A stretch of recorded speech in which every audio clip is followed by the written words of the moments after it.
OutRun was a landmark racing game, and one that everyone wanted on their platform. So it's a shame that outside of an overly dramatic title screen,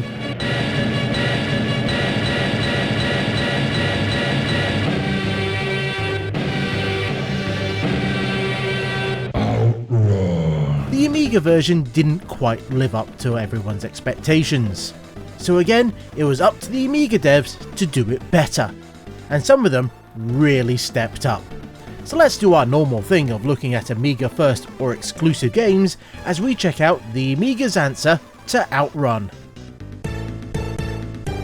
And welcome to Goldfish on Games. And first off the line is Jaguar XJ220. Which was developed and published by Core in 1992 and shows the typical Core flair. As we are taking control of the Jaguar XJ220 in a sports car race challenge, which is 36 races across 12 locations. This starts you off in England, so expect the usual roadworks, fog and rain, in that order.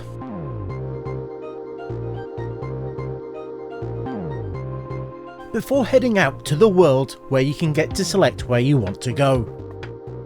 And I think it's clear to see that this is a nice, fast game. But be careful if you happen to run the WHD load version on an A1200, as it runs much faster than it should do, which due to some quirks of the game makes it a little bit harder to play. As this is a championship race, you really want to place as high as possible, with you getting more points for where you place. And those are all added up across the various races that you do, so it's not a first or not at all kind of game. There's also a Constructors League, but with no real control over the other races, it's a little bit more random where you'll end up. Your placement will also affect your cash winnings, which you'll have to use as your car will take damage if you hit objects. There's no visual indication, well until you get to the repair screen, and even then it can be a little bit difficult to spot. For the purposes of this video, I've reduced the OutRun style game to a few basics. First of all, we need to be behind the car. Second, we need to use regular-ish cars, driving on mostly regular roads, so we don't want to have race cars on dedicated tracks. It should also have this style of scrolling road view as well, rather than it being 3D rendered. So I think it's clear to see the OutRun influences in this game. Even the music that you get to hear, you select via this in-car radio, which does the usual Amiga thing of either having music or sound effects.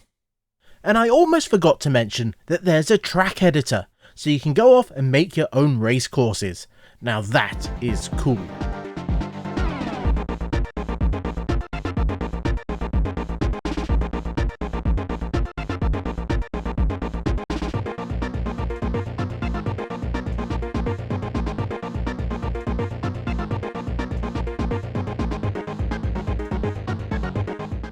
The second game is Burning Rubber. Released in 1993, it was developed by Harlequin Design, and this came in both 1MB and 2MB enhanced editions, and it's the 2MB version that we're checking out here. You start the game by picking your car from a range of Boy Racer style hot hatchbacks, and then there's a chance to upgrade your vehicle, all before you even get a chance to drive your first race. And it doesn't stop there, as you have to then decide the course that you're going to take, as you're given multiple paths for you to get to the goal. At first you might just pick the shortest route, but there's more things to take into account. But you won't really work this all out until you're out racing.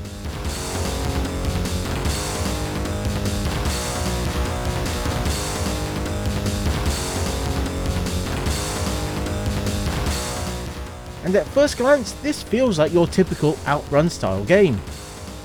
But there are a few things to note. First off is the accelerator works differently to what you might expect. It's more like driving with cruise control, as you get the car up to the speed you want, and then you can just let go. Then as long as you don't hit anything or make any really sharp turns, you'll keep going at that speed. This does feel a little odd at first, as it means you have to definitely brake at the corners, you can't just ease off as you would normally. And some of those corners can be quite harsh, so you will have to decelerate a bit for them. But on top of the regular corners, there's also junctions that, depending on the route that you picked, means that you might have to slow down to make a sharp 90-degree turn. Now this is where the planning really starts to take shape, as you might pick a path that's slightly longer, but if it's straight, then you don't have to slow down for those junctions, so it might end up being quicker. It's an interesting mechanic, but I'm not sure the game does as much with it as it might. And if you miss that last turning for the end stretch, then you might as well give up, as you can't turn around or go backwards. And the built-in sat-nav, well, it won't tell you anything at all. The game also included music by the Utah Saints, and they included a demo scene style music video that I'll only show a small part of, as it gets very flashy. There is no time limit in the game, which is nice, but there is damage, and it's very easy to take a lot of damage when moving at top speed. More so if you happen to be using the turbo at the wrong point.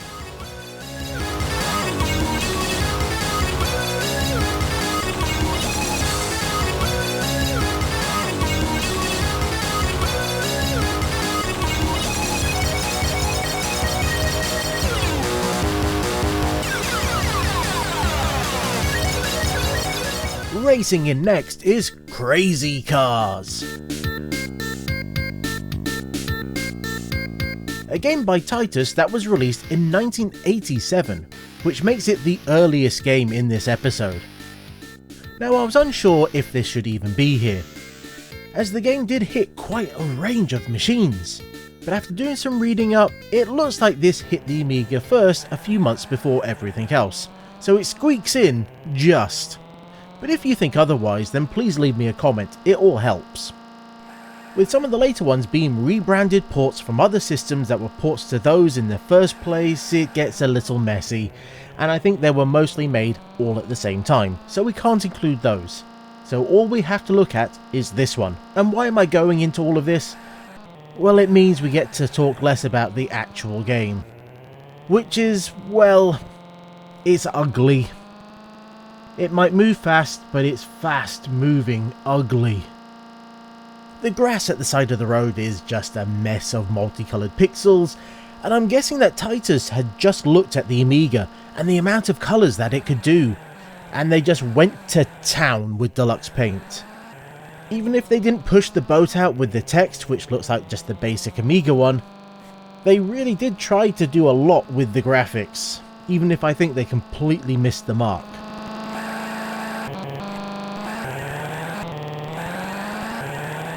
But for the most part, this is a simple time trial style racer. You beat the level in the allotted time and then you get to move on. On the Amiga, you get 6 stages in total, which is 3 more than any other version. And if you're good enough to complete all of them, then you'll get to race in a better car.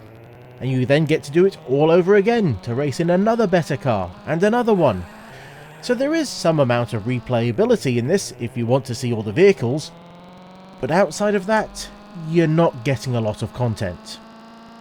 For its time, it was a decent racer, as it had huge curves and hills that would send the car flying. The racing itself isn't too bad, which means that I can see why it might have been a bit of a breakthrough racing game for the computers at the time. But coming back to it now, it's a little bit difficult to enjoy. More so when we play the next title.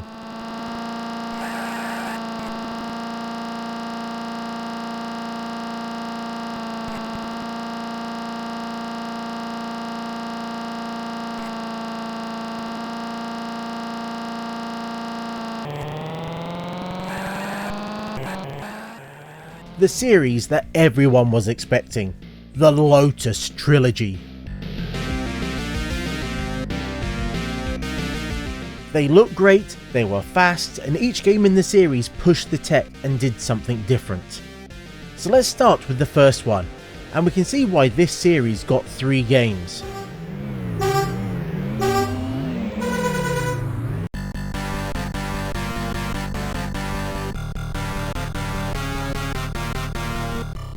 and from the start we have some amazing music.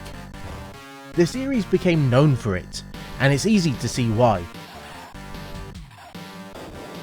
But let's also take a quick look at what's bad. The half screen. This was made with multiplayer in mind, and because of that you'll always have only half the screen to play on. Now you'll get used to it quickly while you're playing, but in watching the video it might be a lot more obvious. The races are a series of laps where you're going to want to try and place in the top 10, as this is a championship style race. And depending on the difficulty you'll have between 7 and 15 races to complete. And as you continue through them, the length of those tracks increases. And instead of being timed, you'll have to deal with something else: fuel. At some point in those bigger races you'll have to make a pit stop.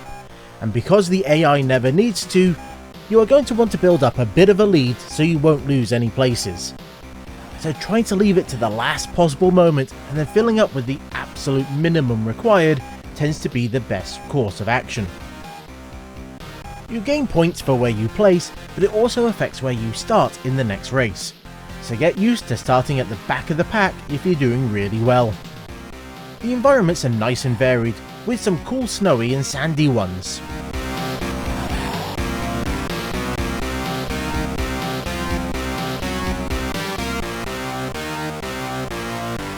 The second game builds on everything, but it also changes things up. The main menu is fancier, and now we have a full screen to race on. Go!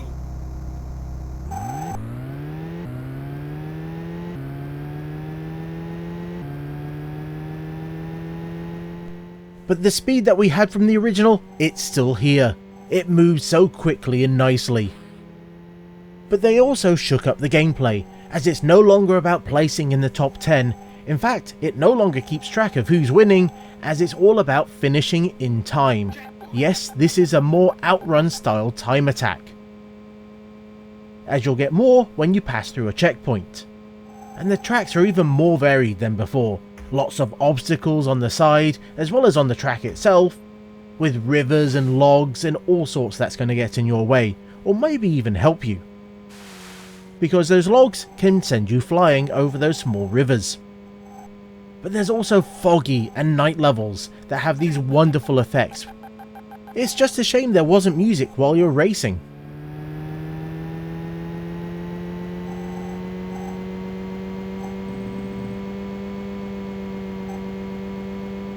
And then finally we have Lotus 3.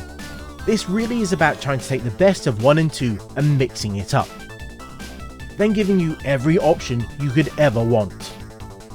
If you like those time trial style races, you can do that. Want fuel and having to place in the top 10? Well, you can do that instead. Want futuristic tracks that have speed boosters? That's been included too.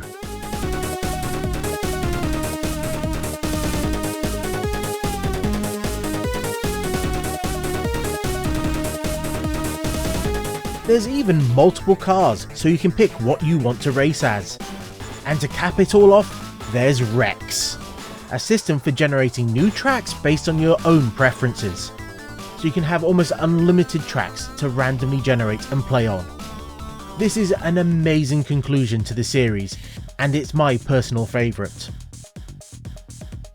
All three were developed by Magnetic Fields and came out between 1990 and 1992, so they really did push these ones out in a short space of time.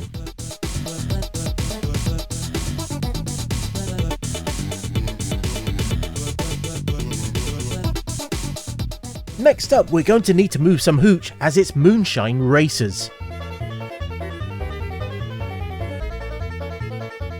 Published by Millennium, it was released in 1991, having been made by Peakstar. Now, much like Crazy Cars, this one is difficult to call if it's an Amiga first title. But based on the Hall of Light, they claim that this is an Amiga original, so I'm going to go by what it says. That and the fact that I was finding it hard to find enough games for this list. It looks like Lotus, being so good, really did stop a lot of other developers from taking on the OutRun style game on the Amiga. But as we can see from this intro, they put a lot of effort into the presentation, which continues into the game as we have two main heroes chatting away with each other and the bar that's wanting their moonshine. And if it's not them talking, then we get to hear from the sheriff, all because they're using the local CB radios. The basic gameplay is having us drive this truck along this very winding, obstacle-covered track to try and deliver the booze to the shack that's along the side of the road. But we'll have to deal with other trucks that I think we're racing against. Just how much moonshine does this bar get through in a single day, that you require an entire fleet of cars to try and deliver it?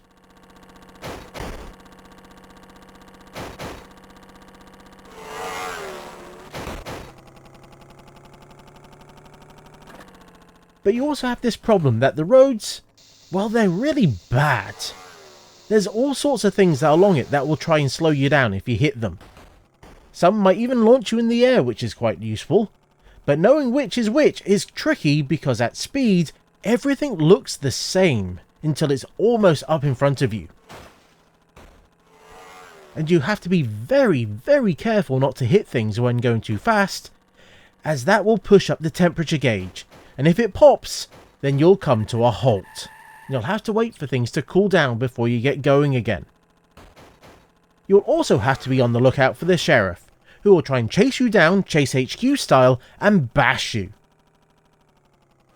All while obviously everyone and their dog is trying to talk to you at the top of the screen. As if we have time to read all of that while this ugly road goes by. To add to the gameplay, there's a gear system with a simple high to low, which is a bit annoying to be honest, but you can go low if you want to try and reduce your temperature gauge. On finishing the race, you'll get some cash, and then you get to spend it at the shop, with all the typical items you might expect. Like a turbo, that doesn't run on fuel, but on moonshine. Or even a map that might help you out on some of the later routes. There's a few less so obvious things like fuzzy dice, or tobacco. What do? Not a clue. But if you do get that turbo, you're going to have to also collect some extra moonshine along the way, or you won't get all that sweet cash when you deliver it to the bar. The turbo can also help you overheat very quickly, but it can be useful in a pinch.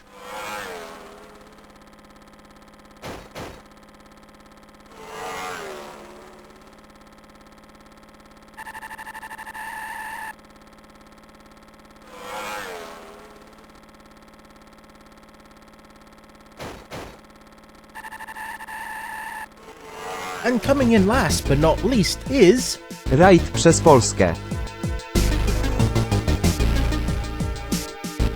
Yeah, I had little hope of saying that correctly, as this is a Polish game, Rally Through Poland, which was a late release coming out in 1996 that was developed by Digital Munition and published by LK Avalon. Now as you might imagine, this is all in Polish, but it shouldn't be too difficult to work out, as we have to rally across Poland in one of 3 cars. Every time you play, it will pick a different start and end point across the sides of the map, and then we get to pick the route that we want to take. Now this isn't like Burning Rubber where you set out the route all out in front, it's more that you pick the road, travel along it, and then you go on to the next one. But you're going to have to do this within the time limit and without running out of fuel.